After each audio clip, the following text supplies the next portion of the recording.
Magandang hapon mga kabay. Ito na po, pang-apat na po ito.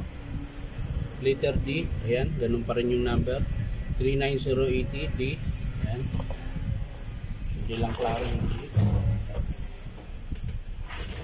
Natin para buo. Ayan. Ayan, letter D. Ayan.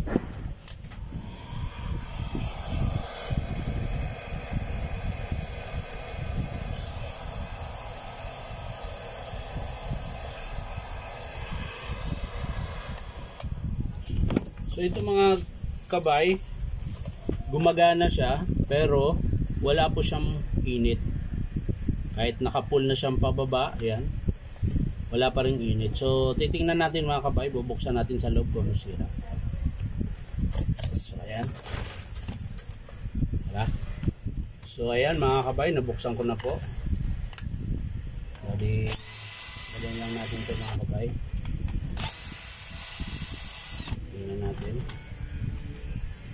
kung bakit wala siyang init mga kabay. Buksan natin yung element niya mga kabay.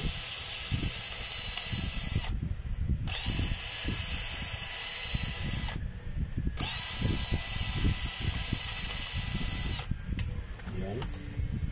Tapos huhugutin na po natin yung element niya mga kabay. Tingnan natin kung merong photo.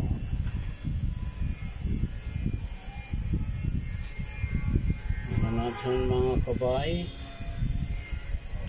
meron. Ito po mga kabay, lusaw po yung pinakamaliit niya na winding. Ayan, lusaw po.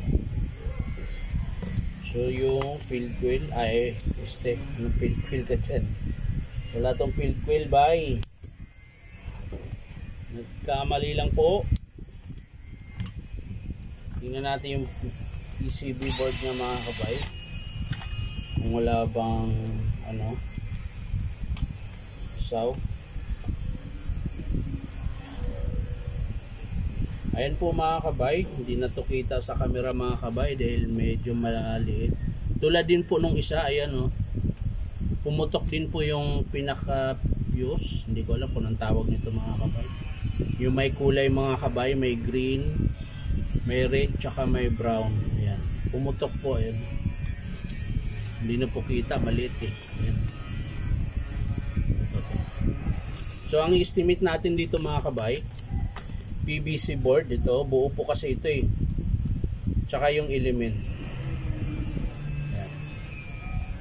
So yan lang po mga kabay, maraming salamat sa panonood at pa-like and share na rin po. Ayan, at pasilip na rin po sa aking YouTube account na Inom Tabay pa rin yung pangalan. So sana po mapasyalan nyo po yun. So maraming salamat. Bye bye.